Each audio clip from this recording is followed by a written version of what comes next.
Good morning students and friends. हम GST का introduction पढ़ रहे हैं आईसीए के स्टडी मटेरियल से। हम लास्ट टॉपिक हम पढ़ रहे थे जीएसटी फ्रेमवर्क इन इंडिया कि जीएसटी में क्या क्या चीज़ें हैं इंडिया में। जब जीएसटी को लाया गया तो उसका फ्रेमवर्क कैसे डिज़ाइन किया गया इंडिया में।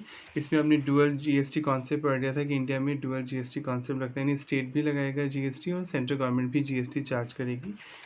फिर कब लगेगा सीजीएसटी, कब लगेगा एसजीएसटी, यूटीजीएसटी और आईजीएसटी आप पढ़ चुके हैं टॉपिक। लेजिस्लेटिव फ्रेमवर्क पढ़ लिया था कि कौन कौन से लॉ हमें पास करने पड़े जीएसटी को लाने के लिए। अब नेक्स्ट पेज नंबर है 1.15 आईसीएसई के स्टडी मटेरियल पे, उसी में हम आगे पढ़ेंगे। नेक्स्ट टॉपिक है फ्रेमवर्क अंडर जीएसटी में classification of goods and services. अब क्वेश्चन उठता है क्लासिफिकेशन का मतलब हिंदी में बोलते हैं बांटना किसी चीज़ को, गुड्स और सर्विसेज को। सबसे पहले क्वेश्चन उठता है हम क्लासिफिकेशन क्यों करते हैं गुड्स और सर्विसेज का। क्लासिफिकेशन इसलिए करना ज़रूरी है कि जीएसटी की रेट सब प्रोडक्ट्स पे और सर्विसेज पे एक जैसी नहीं है। किसी पे आपको जीएसटी 5% से देना है, किसी पर 18% से देना है, किसी पर 28% से देना है, राइट। तो गवर्नमेंट आपको बताएगी तभी तो पता चलेगा कि कौन सी कैटेगरी में आपका गुड्स आता है। अगर गवर्नमेंट बोल रही है कि अगर आप पेन मैन्युफैक्चर कर रहे हैं तो आपको 5% से देना है जीएसटी, तो आप 5% पता होगा तभी तो पे करेंगे। तो पहले ही गवर्नमेंट आपको बता देती है एडवांस में कि अगर आप ये चीज़ मैन्युफैक्चर कर रहे हैं, ये चीज़ बेच रहे हैं, सप्लाई कर रहे हैं, तो आपको इस रेट से देना होगा जीएसटी। तो क्लासिफिकेशन एक तो रेट की कौन सी टैरिफ रेट चल रही है, किस रेट से हमें देना है जीएसटी, उसके लिए ज़रूरी है, ठीक है। दूसरा, कई प्रोडक्ट एग्जेम्प्ट होते हैं। अभी आप पढ़ेंगे एग्जेम्प्ट मतलब आते तो हैं वो जीएसटी के दायरे में, यानी जो वो जीएसटी की लिस्ट बनाई गई कि भैया इन गुड्स और सर्विसेज पे आपको जीएसटी देना होगा, वो उनको टैक्सेबल गुड्स बोलते हैं। जो उस लिस्ट में होते हैं टैक्सेबल गुड्स मतलब जो लिस्ट बनाई गवर्नमेंट ने कि इन प्रोडक्ट और सर्विसेज पे आपको जीएसटी देना है। ऑल्दो बहुत बड़ी लिस्ट होती है, थाउजेंड्स आइटम्स होते हैं, तो उनको टैक्सेबल गुड्स एंड सर्विसेज बोलते हैं। अब इन्हीं टैक्सेबल गुड्स और सर्विसेज में गवर्नमेंट पब्लिक इंटरेस्ट में कुछ चीज़ों को जीएसटी से माफ़ कर देती है, in the interest of public. जैसे आप बुक्स खरीदते हैं, जो सीबीएसई बुक्स वगैरह होती है, राइट। तो गवर्नमेंट ने बोल रखा है, वैसे आप आगे पढ़ेंगे चैप्टर, कि अगर आप कोई बुक्स खरीदते हैं पढ़ने के लिए, ठीक है, रिकॉग्नाइज डिग्री आप कर रहे हैं, कोई बुक्स आप परचेज कर रहे हैं, तो उन बुक्स पे नहीं लिया जाएगा जीएसटी। क्यों नहीं लिया जाएगा? क्योंकि पब्लिक इंटरेस्ट। अगर आप बुक्स पे भी लगाएंगे जीएसटी तो किताबें महंगी हो जाएंगी, राइट। एजुकेशन पहले महंगी और आप बुक्स पे भी लगाएंगे तो और एजुकेशन महंगी हो जाएगी। तो गवर्नमेंट ने बोला कि बुक्स पर नहीं देना होगा जीएसटी। सभी बुक्स को नहीं एग्जाम किया गया, अभी आप आगे पढ़ेंगे डिटेल में। फॉर एग्जाम्पल ये आपको बताया जा रहा है। तो एग्जाम्प्ट होते हैं, तो ये भी तो गवर्नमेंट बताएगी ना, तो उसके लिए भी क्लासिफिकेशन ज़रूरी है कि कौन से गुड्स को किस एग्जाम्पशन कैटेगरी में क्लासिफिकेशन किया गया है। यहाँ तक तो आ गया होगा समझ में। एक तो रेट पता करने के लिए भी क्लासिफिकेशन ज़रूरी है कि कौन सी कैटेगरी में आपका गुड्स आता है। एग्जाम्पशन अगर आपको लेनी है, जीएसटी माफ़ी लेनी है, जीएसटी नहीं देना है और गवर्नमेंट ने उसे एग्जाम कर लिया, तो भी क्लासिफिकेशन देखना पड़ेगा कि कौन सी कैटेगरी में आपका गुड्स फॉल करता है। अब आगे बढ़ते हैं। अब जो क्लासिफिकेशन होता है हर गुड्स का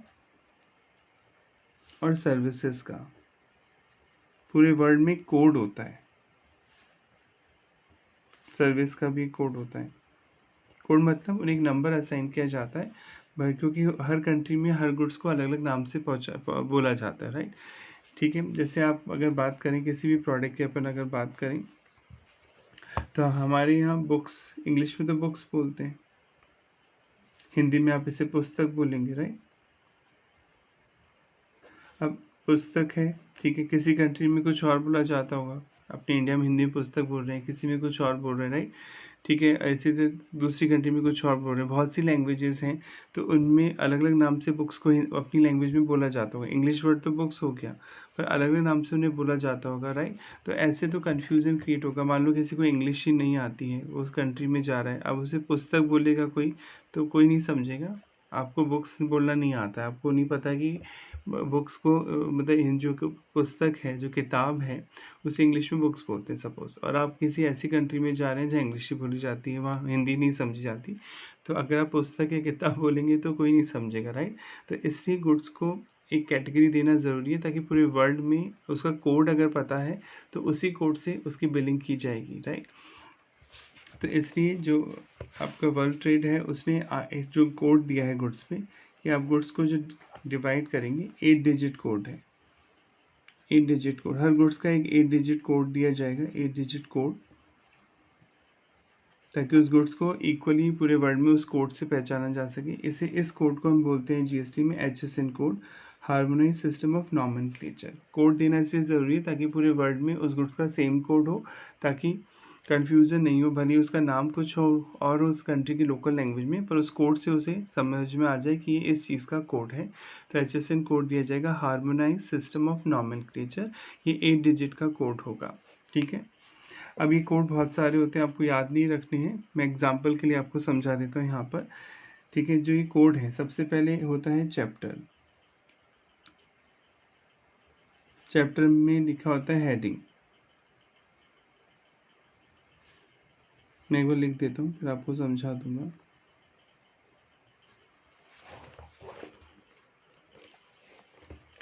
चैप्टर, हेडिंग, सब हेडिंग और टैरिफ आइटम, जिस पे देना है टैक्स, टैरिफ आइटम।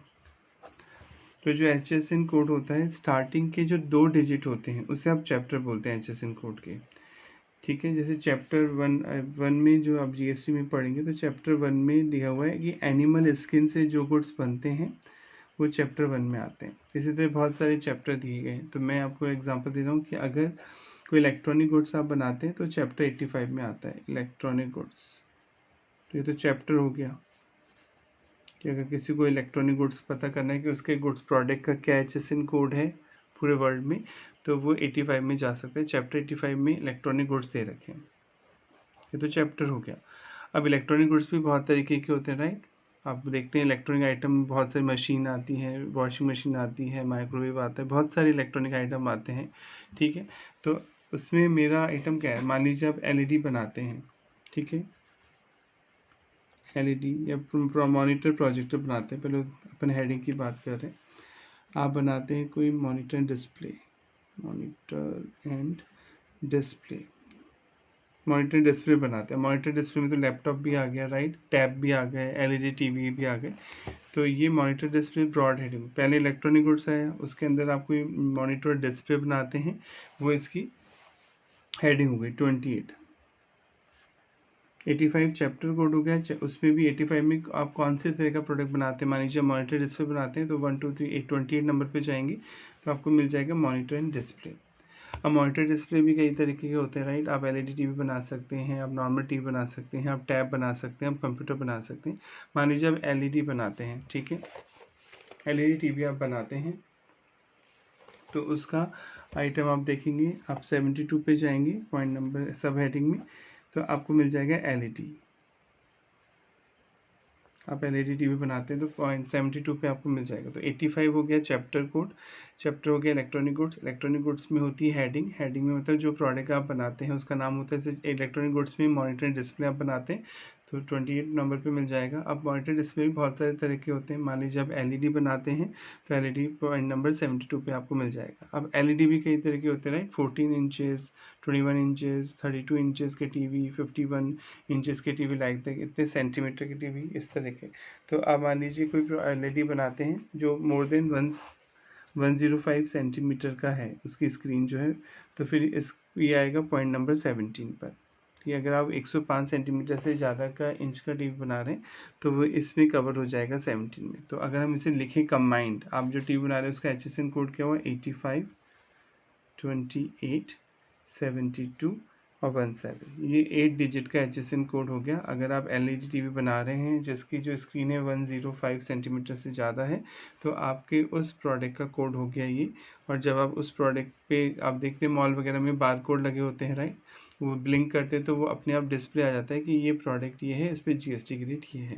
तो ये होता है HSN कोड। हर गुड्स इंडिया में 8 डिजिट में डिवाइड है, 8 कैटेगरी में। और ये जो पूरे वर्ल्ड में इसी उसके बेस पे जो कोड बनाए गए हैं पूरे वर्ल्ड में कॉमन होते हैं। तो पहले को बोलते हैं चैप्टर। HSN कोड में हार्मोनाइज सिस्टम ऑफ नॉमेनक्लेचर में पहले आता है चैप्टर। चैप्टर में नाम लिखा होता है, हेडिंग लिखी होती है कि कौन सा मेन प्रोडक्ट, इलेक्ट्रॉनिक गुड्स जैसे। फिर हेडिंग, चैप्टर में आती है हेडिंग, ठीक है। हेडिंग में आती है सब हेडिंग यानी सब पॉइंट, और फिर टैरिफ आइटम, यानी इसे सब हेडिंग भी बोलते हैं टैरिफ आइटम को, या टैरिफ आइटम भी बोल सकते हैं। तो इससे आप अपने प्रोडक्ट का HSN कोड फाइंड कर सकते हैं और आप उस प्रोडक्ट पे लिख सकते हैं। क्लियर। अब ये आपको याद नहीं करने होते हैं HSN कोड, ये हमें भी नहीं याद होती पूरी लिस्ट किसी को भी, ये तो देख के ही बताने होते हैं। आपके रेफरेंस पर्पस के लिए, समझाने के पर्पस से बता दें कि अगर आप कोई गुड्स बनाते हैं तो उसका HSN कोड कैसे फाइंड करेंगे। पहले आप चैप्टर देखेंगे कि आपका गुड्स कौन से चैप्टर में फॉल करता है, क्या चीज़ आप बनाते हैं। एनिमल स्किन बना के प्रोडक्ट बनाते हो चैप्टर 1 में आते हैं, लाइक दैट।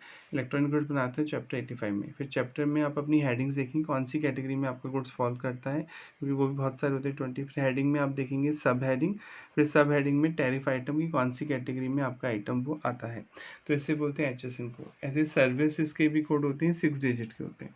जो सर्विस कोड होते हैं वो 6 डिजिट के होते हैं। जो गुड्स के जो कोड है इंडिया में वो HSN कोड, वो हार्मोनाइज्ड सिस्टम नोमेनक्लेचर, वो 8 डिजिट का होता है। क्लियर?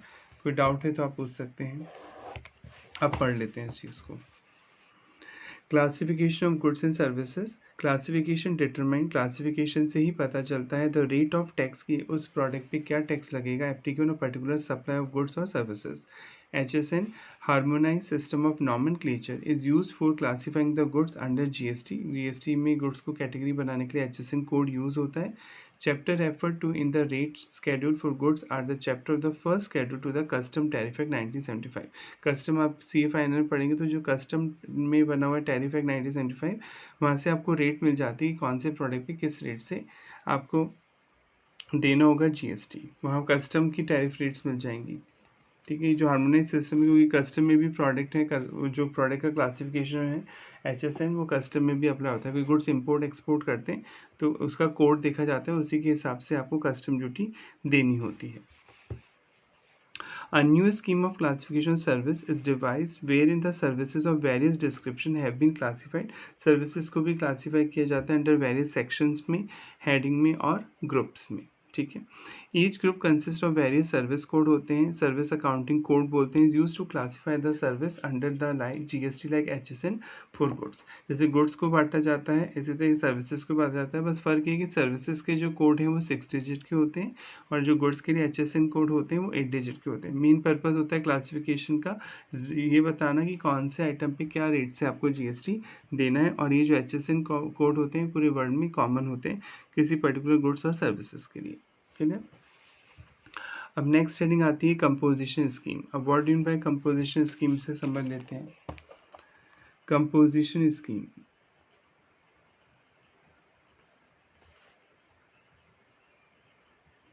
आप ये पढ़ चुके हैं कि एक होता है इनपुट टैक्स, जो स्टार्टिंग क्लासेस में आपको बताया था, खरीदने पे जो आप टैक्स पे करके आते हैं उसे बोलते हैं इनपुट टैक्स, और बेचने पे, सप्लाई करने पे जो आप कस्टमर से कलेक्ट करते हैं उसे बोलते हैं आउटपुट टैक्स। राइट? बेचने पे जो लिया कस्टमर से वो आउटपुट टैक्स, खरीदने पे जो आपने पे किया उसे बोलते हैं इनपुट टैक्स। जैसे सपोज आपने कोई प्रोडक्ट खरीदा, 10 रुपये का इनपुट टैक्स दिया खरीदने पे, फिर उसे बेचने आ गए और 15 रुपये कलेक्ट कर रहे हैं कस्टमर से, 15 रुपये का आउटपुट टैक्स। तो GST कितना देना होगा? आउटपुट माइनस इनपुट, 5 रुपये का आपको GST देना होगा। और जब आप आउटपुट टैक्स में से इनपुट टैक्स को डिडक्ट करते हैं तो इस प्रोसेस को ITC लेना बोलते हैं, कि आप ITC क्लेम कर रहे हैं, input tax credit, input tax credit आप क्लेम कर रहे हैं। राइट? ये आप पढ़ चुके हैं। तो अगर आपको ये क्लेम करना है 10 रुपये, तो आपको प्रूफ देना होगा। राइट? आपको ये रिकॉर्ड संभाल के रखना होगा, आपके पास सबूत होना चाहिए कि आपने खरीदने पे किसी को 10 रुपये का टैक्स दिया GST, तभी आप आउटपुट टैक्स में से डिडक्ट कर सकते हैं। यानी आपको रिकॉर्ड मेंटेन करने पड़ेंगे। कल को कोई आपसे पूछ ले, GST वाले आ जाएं, तो आप उन्हें शो कर सके, देखिए मेरे पास बिल है और मैंने इस गुड्स को खरीदने पे 10 रुपये दिए। ये तो मैंने एक एग्जाम्पल दिया। कई सारे प्रोडक्ट आप दिन में 10 बार शॉपिंग करते हैं, 20 बार खरीदते हैं बिजनेस के लिए, तो आपको बहुत सारे रिकॉर्ड संभाल के रखने होंगे। रिकॉर्ड या तो फिजिकल तौर पे रखने होंगे, आप उन्हें इलेक्ट्रॉनिक भी रख सकते हैं, कंप्यूटर पे भी रिकॉर्ड रख सकते हैं रिकॉर्ड्स। तो इसके लिए आपको एक पर्सन अपॉइंट करना पड़ेगा, क्योंकि आप तो बिजनेसमैन हैं, आप अपने बिजनेस पे ध्यान देंगे। राइट? आप अकाउंटिंग थोड़ी करेंगे कि भैया मैंने खरीदा इसको रिकॉर्ड रखो। ठीक है? तो अगर आप छोटे बिजनेसमैन हैं, आपका टर्नओवर बहुत ज़्यादा नहीं, तो आप अपने बिजनेस पे ध्यान देंगे। ठीक है? आपके पास इतना टाइम नहीं होगा कि रिकॉर्ड आप मेंटेन कर सकें, आप हर दिन का रिकॉर्ड रख सकें कि मैंने दिन में 50 बार शॉपिंग की तो मेरा ये इनपुट टैक्स बना। राइट? और मेरा ये आउटपुट टैक्स बना। ऐसे तो फिर आप बिजनेस पे कंसंट्रेट नहीं कर पाएंगे, ध्यान नहीं दे पाएंगे, और आपके पास इतने पैसे नहीं है कि आप एक फुल टाइम एम्प्लॉय रख सकें अपनी जॉब पर, क्योंकि वो सैलरी लेगा अच्छी खासी। तो अगर आप उसको सैलरी देंगे तो आपके इतनी प्रॉफिट नहीं होगा। तो गवर्नमेंट ने कहा कि जो लोग स्मॉल डीलर हैं, स्मॉल डीलर मतलब जिनका टर्नओवर 1.5 करोड़ से ज़्यादा नहीं है। अभी आप लिमिट पढ़ेंगे, आगे ये पूरा टॉपिक ही आएगा। अगर आपका जो टर्नओवर मतलब सेल जो है 1.5 करोड़ से ज़्यादा नहीं है आपकी सेल, ठीक है, तो आपको ऑप्शन दिया गवर्नमेंट ने कि आप ऐसा करो, रिकॉर्ड डिटेल में मेंटेन करने की ज़रूरत नहीं है, बस आप ये बता दो कि आपने सामान कितने का बेच रहे हो, सप्लाई, ये तो आप जानते होगे। ऐसा तो थोड़ी आप ये बोल दो मुझे तो नहीं पता सेल कितनी हो रही है। आप बस हमें ये बता दो कि आपका सामान कितना बिक रहा है। मान लो आप कह रहे हो कि मेरा तो 30 लाख की सेल हुई है या 60 लाख की सेल हुई है, राइट। तो गवर्नमेंट ने बोला ठीक है, फिर आप कम रेट से जीएसटी दे दो, पर आप इनपुट टैक्स का क्रेडिट नहीं लोगे। गवर्नमेंट ने बोला क्योंकि आप रिकॉर्ड मेंटेन नहीं कर रहे हो, तो हम आपको बोलते हैं 1% जीएसटी की रेट बता दी गवर्नमेंट ने। तो 60 लाख का 1% 60,000 आप हमें जीएसटी दे दो, पर आपने जो खरीदने पे जो टैक्स दिया है, जिसे आप इनपुट टैक्स बोलते हैं, वो तुम नहीं घटाओगे अब, क्योंकि तुम डिटेल रिकॉर्ड तो मेंटेन नहीं कर रहे हो। हमने तुम्हारी काम के बर्डन को कम करने के लिए ऐसा किया है। तो सिंपल लॉजिक है कि आप अपनी सेल का रिकॉर्ड रखो, कितनी सेल हो रही है तो पता ही होगी, ये तो नॉर्मल पता ही होता है बिजनेसमैन को कि वो कितना सामान बेच रहा है, सप्लाई कर रहा है। उस पर एक नॉमिनल रेट बताएगी गवर्नमेंट, एक कम रेट बताएगी, उस रेट से डायरेक्ट गवर्नमेंट को जीएसटी दे दो। पर आप इनपुट टैक्स का क्रेडिट नहीं ले पाओगे, जो खरीदने पे टैक्स दिया वो डिडक्ट नहीं होगा, क्योंकि आप डिटेल में रिकॉर्ड मेंटेन नहीं करते। तो ये होती है कंपोजिशन स्कीम। कंपोजिशन स्कीम बनाई गई है स्मॉल डीलर के लिए जिनका टर्नओवर एक लिमिट से ज़्यादा नहीं है। कुछ स्टेट्स में 75 लाख की लिमिट है, वो हम आगे पढ़ेंगे डिटेल में चैप्टर जब आएगा। अभी तो बस आप इतना समझ लें कि कंपोजिशन स्कीम उन लोगों के लिए है जो स्मॉल डीलर हैं, जो स्मॉल बिजनेसमैन हैं और वो डिटेल में रिकॉर्ड मेंटेन नहीं करना चाहते हैं। तो गवर्नमेंट ने बोला ठीक है, जितनी भी सेल होगी उस पर जो रेट बताएंगे, हम एक नॉमिनल रेट बताएगी गवर्नमेंट, उस रेट से आपको टैक्स देना होगा, पर आप इनपुट टैक्स का क्रेडिट नहीं ले पाएंगे। हम इसे डिटेल में आगे ही पढ़ेंगे। तो आगे पढ़ लेते हैं। In GST regime tax, that is CGST central goods and services tax, and SGST state goods and services tax, UTGST union territory goods and services tax for intra state. Intra मतलब same state आप पढ़ चुके हैं, same state में supply कर रहे हैं। IGST for inter state, एक स्टेट से दूसरे स्टेट गुड्स बेच रहे हैं तो आपको आईजीएसटी देना पड़ता है। Integrated goods and services tax is payable by every taxable person. Taxable person मतलब जिसने जीएसटी नंबर ले रखा है उसे टैक्सेबल पर्सन बोलते हैं। जीएसटी में जो टैक्स पे करने के लिए लायबल है वो टैक्सेबल पर्सन हुआ। And in this regard provision have been prescribe in law, और प्रोविजन लॉ में लिखे गए कि कैसे कैसे आपको टैक्स देना है। However for providing relief to small businesses, छोटे बिजनेसेस को रिलीफ देने के लिए, छोटे मैन्युफैक्चरर को रिलीफ देने के लिए, सर्विस प्रोवाइडर को रिलीफ देने के लिए, supplier of food article, trader etcetera को making and in making intra, जो इंट्रा एक स्टेट से मतलब विद इन स्टेट सामान बेचते हैं। अगर आप एक स्टेट से दूसरे स्टेट सामान बेच रहे हैं तो फिर आप कंपोजिशन स्कीम नहीं ले पाएंगे, फिर तो आप बड़े डीलर हो गए ना, क्योंकि आपका जो प्रोडक्ट है वो डिमांड में है। अगर आप विद इन स्टेट सामान बेचते हैं तो ही कंपोजिशन स्कीम ले सकते हैं। मेकिंग ऐसे डिटेल में पढ़ेंगे, एक चैप्टर आएगा पूरा। तो अगर आप इंटर स्टेट सप्लाई करें मतलब विद इन स्टेट सप्लाई कर रहे हैं, simpler method of paying taxes prescribe, तो एक बहुत इजी मेथड बनाया गवर्नमेंट ने कि भाई जितनी भी सेल हो रही है उस पर हम एक रेट बताएंगे, उस रेट से आप टैक्स दे दो, नोन एज कंपोजिशन लेवी। उसे आप कंपोजिशन लेवी या स्कीम बोलते हैं। क्लियर। नेक्स्ट पॉइंट है रजिस्ट्रेशन। जैसे आप इनकम कमाते हैं तो इनकम टैक्स देना होता है। इनकम टैक्स पे करने के लिए आपको पैन नंबर लेना होता है, परमानेंट अकाउंट नंबर, वो 10 डिजिट का होता है। ऐसे अगर आप जीएसटी पे करना है आपको, ठीक है, तो जीएसटी में रजिस्ट्रेशन कराना होगा और 15 डिजिट का अल्फा न्यूमेरिक कोड होगा जीएसटी में आपका। जीएसटी जो होता है वो 15 डिजिट का होता है, पैन नंबर तो 10 डिजिट का होता है, अल्फा न्यूमेरिक ये 15 डिजिट का होता है। स्टार्टिंग के जो 10 डिजिट होते हैं, ठीक है, वो तो पैन कार्ड के ही होते हैं। आपके पास जो पैन कार्ड है वही सेम होगा 10 डिजिट, लास्ट के 5 डिजिट अलग होते हैं जीएसटी में। तो अगर आपको जीएसटी देना है तो पहले आपको पैन, जैसे पैन कार्ड लेते हैं ऐसे जीएसटी डिपार्टमेंट से जीएसटी नंबर लेना होगा। इसको बोलते हैं रजिस्ट्रेशन कराना, कि आप रजिस्ट्रेशन कराने। अब क्वेश्चन उठता है कि हर आदमी देगा जीएसटी? नहीं, गवर्नमेंट ने एक लिमिट दे दी कि इस लिमिट से ज़्यादा अगर आपका सामान बिक रहा है, आप सर्विस दे रहे हैं तो ही आप जीएसटी देंगे। अगर उस लिमिट के अंदर दे रहे हैं तो ऑप्शनल है, आप दे भी सकते हैं। आप चाहो तो ले लो जीएसटी नंबर, चाहो तो मत लो। सपोज़ आप कोई गुड्स बेचते हैं, ठीक है, और आप राजस्थान में रहते हैं सपोज़, और आपका काम है गुड्स बनाना या बेचना, मैन्युफैक्चर हो सकते हैं, ट्रेड हो सकते हैं, राइट। आपकी जो सेल है साल भर की वो 35 लाख है, 35 लाख रुपए होगी। आपने अनुमान लगाया कि मेरी सेल 35 लाख होगी। पहली बार बिजनेस स्टार्ट कर रहे हैं, ऑलरेडी कर रहे हैं। तो अगर आपका टर्नओवर 40 लाख को क्रॉस नहीं कर रहा है, ठीक है, तो ऑप्शनल कर दिया गवर्नमेंट ने, आप चाहें तो जीएसटी नंबर ले सकते हैं और चाहें तो ना लें। तो अगर आप जीएसटी नंबर नहीं लोगे तो जीएसटी देना भी नहीं है, ठीक है, सिंपल। एक बार अगर जीएसटी नंबर ले लिया, जैसे आप कहते हो नहीं मैं तो लूँगा जीएसटी में, तो ले लो। फिर आप चाहे 1 रुपये की सेल करो चाहे 1 करोड़ की, फिर तो हमेशा ही देना पड़ेगा जीएसटी। पर जब अगर आपका टर्नओवर जब तक 40 लाख को क्रॉस नहीं हो रहा है गुड्स के केस में, तो ऑप्शनल है, आप चाहें तो ले सकते हैं जीएसटी नंबर और चाहें तो नहीं भी ले सकते। अगर ले लेंगे तब तो आपको जीएसटी देना ही पड़ेगा, और नहीं लेंगे तो आपको जीएसटी नहीं देना है। पर जैसे ही आपकी सेल 40 से ऊपर हो जाएगी, सपोज आपकी 40 से ऊपर हो गई, पहले तो नहीं थी, अब 40 से ऊपर हो गई, तो 30 दिन का टाइम मिलेगा। 30 दिन के अंदर आप अप्लाई करिए, क्योंकि अब आप लिमिट से ज़्यादा सामान बेच रहे हैं, और फिर आपको जीएसटी नंबर लेना होगा, जीएसटी पे करना होगा। क्लियर? तो अगर आप गुड्स बेचते हैं और आपकी जो सेल है वो 40 लाख से ज़्यादा नहीं, कुछ स्टेट में 20 की लिमिट भी अभी पढ़ेंगे हम, तो वहाँ पे आप जीएसटी ऑप्शनल होगा, आप चाहें तो लें चाहें तो ना लें। और अगर आप 40 से ज़्यादा का सामान बेच रहे हैं तो obviously you have to register under GST, आपको जीएसटी में रजिस्ट्रेशन नंबर लेना होगा। अगर आप सर्विसेज देते हैं तो गवर्नमेंट ने लिमिट रखी 20 लाख। अगर सर्विसेज की वैल्यू 20 लाख से ज़्यादा नहीं है, मान लीजिए आप कोई सर्विसेज देते हैं, अकाउंटिंग सर्विसेज देते हैं, कोई कंसल्टेंसी देते हैं, तो सर्विसेज पे भी लगता है जीएसटी। तो अगर 20 लाख से ज़्यादा नहीं है सर्विसेज की वैल्यू साल भर में, तो आपको जीएसटी नंबर लेना ऑप्शनल है, कंपलसरी नहीं है।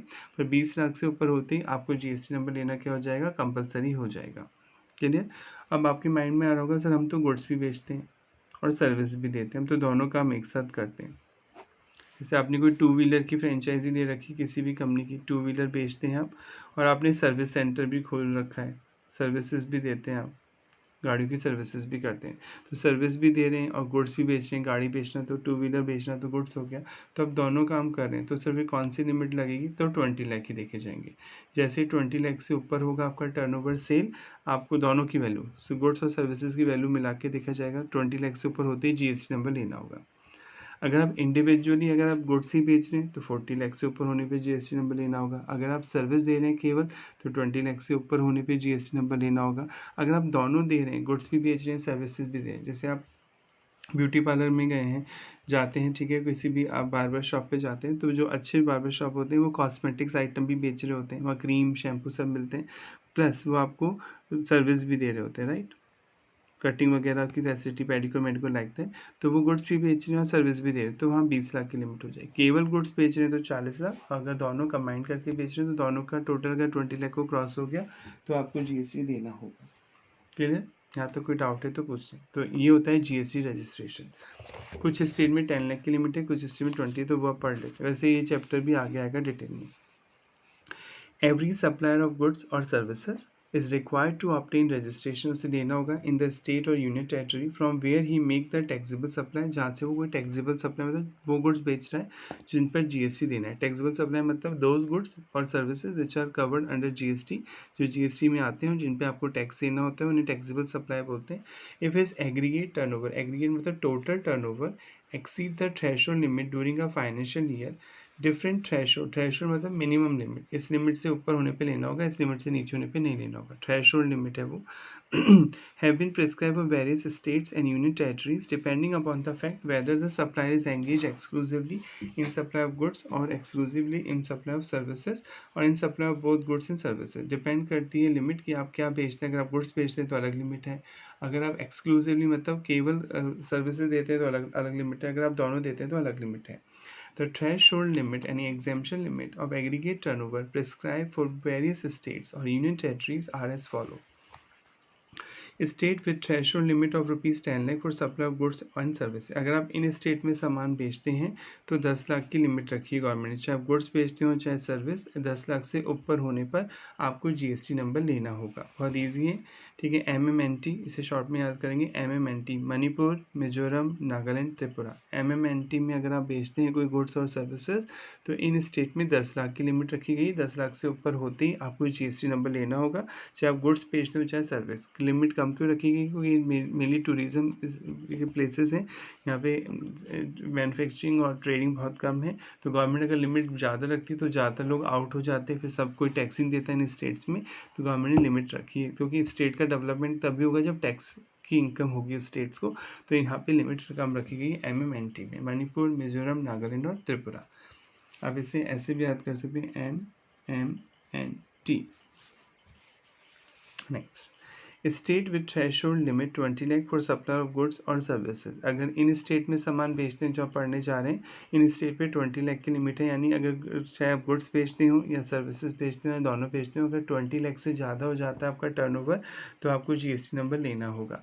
अरुणाचल प्रदेश, मेघालय, सिक्किम, उत्तराखंड, पौंडीचेरी और तेलंगाना, इन स्टेट्स में 20 लाख की लिमिट है, इनसे ऊपर होने पे आपको GST नंबर लेना होगा। अरुणाचल प्रदेश, मेघालय, सिक्किम, उत्तराखंड, पौंडीचेरी और तेलंगाना। बाकी स्टेट्स में जो लिमिट है वो 20 लाख है सर्विसेज के लिए, और गुड्स के लिए है 40 लाख। यानी अगर सर्विसेज की वैल्यू 20 लाख से एक्सीड हो जाती है तो GST नंबर लेना होगा, और गुड्स की वैल्यू 40 लाख से एक्सीड हो जाती है तो GST नंबर लेना होगा। ठीक है, अदर स्टेट इनके अलावा जो बच गए, तो जो 4 स्टेट हैं, ये 4 स्टेट मणिपुर, मिजोरम, नागालैंड, त्रिपुरा, वहाँ तो 10 लाख की लिमिट है। ये जो आपके स्टेट हैं 6, यहाँ पे आपकी 20 लाख की लिमिट है। अरुणाचल प्रदेश, मेघालय, सिक्किम, उत्तराखंड, पौंडीचेरी, तेलंगाना, और बाकी स्टेट जो बच गए इंडिया में से महाराष्ट्र, राजस्थान, लाइक दैट, तो यहाँ पे 40 लाख गुड्स के केस में 40 लाख की लिमिट है और सर्विसेज के केस में 20 लाख की लिमिट है। However, in certain cases, mandatory registration required for under GST irrespective of quantum of aggregate turnover। मतलब कुछ केसेस अभी आप आगे पढ़ेंगे कि कुछ लोगों को मैंडेटरी लेना पड़ता है GST रजिस्ट्रेशन। ये पहले दिन से, जिस दिन बिजनेस खोलेंगे उस दिन से ही नंबर लेना होगा। जैसे सपोज आप ऑनलाइन बिजनेस, जैसे अमेजोन हो गया, फ्लिपकार्ट हो गया, इनके लिए मैंडेटरी है, वहाँ सेल नहीं देखी जाएगी। गवर्नमेंट ने मना कर दिया कि कुछ लोगों को तो लेना ही पड़ेगा GST नंबर, उसमें हम आपकी सेल नहीं देखेंगे, चाहे 1 रुपये की सेल हो चाहे 1 करोड़ को, आपको मैंडेटरी यानी कंपलसरी बेसिस पे GST नंबर लेना होता है। वो आप आगे पढ़ेंगे। क्लियर? तो यहाँ तक कोई डाउट है, कोई प्रॉब्लम है आपकी तो पूछ सकते हैं। तो आज हमने जो पढ़ा उसे रिवाइज कर लेते हैं। तो आपने पढ़ा कि इन जो GST में गुड्स हैं और सर्विसेज हैं उनको HSN कोड के बेसिस पे बांटा गया है, harmonise system of nomenclature. Classification इसलिए ज़रूरी है ताकि आपको पता चल जाए कि आपका गुड्स और सर्विस कौन सी कैटेगरी में फॉल करता है, ताकि उसके अकॉर्डिंग GST की रेट डिसाइड हो सके। ठीक है, जो HSN कोड होते हैं वो गुड्स के केस में 8 डिजिट के होते हैं। ठीक है, और जो सर्विस के केस में 6 डिजिट के कोड होते हैं। कोड याद नहीं करने होते, ये तो प्रैक्टिकली जब आप जो काम करते हैं तो आपको मिल जाते हैं, क्योंकि 5000 से ज़्यादा प्रोडक्ट इतने सारे कोड हम नहीं याद कर सकते। आपको क्वेश्चन में गिवन होगा, कोड का कोई क्वेश्चन आएगा तो। कंपोजिशन स्कीम में आपने पढ़ा कि अगर आप इनपुट स्मॉल डीलर हैं, आपका टर्नओवर एक लिमिट से ज़्यादा नहीं, यानी 1.5 करोड़ से ज़्यादा नहीं है, तो आपको रिकॉर्ड, डिटेल रिकॉर्ड मेंटेन करने की ज़रूरत नहीं है GST में। आप बस ये रिकॉर्ड रखिए कि आपकी सेल कितनी होती है, सप्लाई कितनी होती है, उस वैल्यू पे जो और नॉमिनल रेट से आपको GST देना होता है गवर्नमेंट को, और आपको इनपुट टैक्स का क्रेडिट नहीं मिलता है अगर आप कंपोजिशन स्कीम डीलर हैं तो। और ये ऑप्शनल होती है स्कीम, आप चाहें तो ले सकते हैं, चाहे तो मना भी कर सकते हैं। रजिस्ट्रेशन अगर आपका इन 4 स्टेट्स में है बिजनेस और 10 लाख से ऊपर है अगर गुड्स और सर्विसेज की वैल्यू, तो आपको GST नंबर लेना होगा मणिपुर, मिजोरम, त्रिपुरा और नागालैंड में। और अगर आपका इन स्टेट में है बिजनेस तो आपको 20 लाख से ऊपर होने पे GST नंबर लेना होगा अरुणाचल प्रदेश, मेघालय, सिक्किम, उत्तराखंड, पौंडीचेरी और तेलंगाना। बाकी स्टेट में गुड्स के केस में 40 लाख की लिमिट है, 40 लाख से ऊपर होने पे GST नंबर लेना होगा, और सर्विसेज में 20 लाख से ऊपर होने पे GST नंबर लेना होगा। कुछ केसेस में मैंडेटरी होता है, GST रजिस्ट्रेशन लेना ही पड़ेगा, वो अभी आप आगे पढ़ेंगे जब भी चैप्टर आएगा डिटेल में। अगर आपका कोई स्पेसिफिक डाउट है तो आप कमेंट करके पूछ सकते हैं। नेक्स्ट क्लास में मिलते हैं। Thank you so much.